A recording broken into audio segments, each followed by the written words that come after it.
सभी साथियों को जय भीम जय भारत। पिछले वीडियो में जैसे मैंने आपको बताया कि बाबा साहब ने कहा कि सजाती विवाह विधान जो उसको बनाए रखने के लिए जो प्रमुख जो 3 जो रीति रिवाज बनाए गए, जिसमें सती प्रथा, बालिका विवाह और जीवन भर जो है शादी ना करने देना, जो मृत्यु हो जाने के बाद जो है लड़कियों स्त्रियों की। तो इसको जो है अपनाने के लिए ऐसा क्या कारण था कि लोगों ने इसको अपना लिया सरलता से। तो इसके लिए बाबा साहब कहते हैं किसी भी जो रीति रिवाज को अपनाने के लिए उसको पहले इतना सम्मान दो कि उसको लोग जो है धार्मिक और आस्था से जो है इतने भर जाएं, उसको जो है सहर्ष स्वीकार कर लें। तो इसलिए बाबा साहब कहते हैं ऐसी प्रथाओं को क्यों सम्मानित किया गया, इसका भी कारण था। परंतु हमें यह नहीं बताती कि ये रिवाज कैसे पड़े, वास्तव में रिवाज कैसे पड़े। मेरा यह मानना है कि इसको सम्मान देने के कारण ही यह है कि इसे अपनाया गया। तो बाबा साहब स्पष्ट कहते हैं इनको सम्मान दिया गया, इन रीति रिवाजों को कहीं ना कहीं कोई आस्था, कोई कहानियाँ, कोई पुरानी जो मतलब जो इस तरह से इनके अंदर ये जोड़ा गया, ऐसा भावनाएं अंदर पैदा की गई, जो कुछ बातें इस तरह से बताई गई ताकि लोग इसको आसानी से धारण कर ले, अपना ले, अपने जीवन का एक हिस्सा बना ले और खुशी खुशी बना लें। तो इसलिए इनको सम्मान देना शुरू किया गया। जिस किसी को भी 18वीं शताब्दी के व्यक्तिवाद का थोड़ा सा भी ज्ञान होगा वह मेरे कथन का सार समझ जाएगा। बाबा साहब कहते हैं सदा से यह प्रथा रही है कि आंदोलनों का सर्वोपरि महत्व होना है। बाद में उन्हें न्याय संगत बनाने के लिए, उन्हें और नैतिक बल देने के लिए उन्हें दार्शनिक सिद्धांतों का संबल दे दिया। तो बाबा साहब कहते हैं कि ये जो रिवाज है, ये तीनों जो रिवाज हैं इतने क्रूर, कष्टकारी और घातक हैं कि मतलब इसको जो है जीवन भर कैसे अपनाया गया और कैसे आज तक इसको समाज में डाला गया। तो बाबा साहब कहते हैं कोई भी रिवाज है ये साधन मात्र है।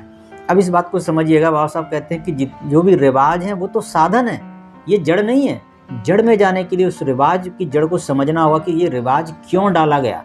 तो बाबा साहब कहते हैं सती प्रथा को या बालिका विवाह को या जीवन भर जो वैधव्य रखने का जो है कारण है, उसके पीछे अगर जाते हैं या कोई भी रिवाज के उसके पीछे जाते हैं तो जो रिवाज है वो तो साधन मात्र है, वो तो कारक है, लेकिन उसकी जड़ में कुछ और है। तो बाबा साहब कहते हैं कि जो रिवाज है वो तो साधन मात्र है, जबकि उनके आदर्श जो है वो घोषित किया गया, परंतु यह हमें परिणामों के बारे में भ्रमित नहीं कर सकते। सरलता से कहा जा सकता है कि साधनों को आदर्श बना देना आवश्यक होता है। जो साधन है उनको आदर्श बना दिया गया कि यही आदर्श है, यही सही है और यही सत्य है, और इसी को जो है लोगों ने खुशी खुशी जो है अपना लिया।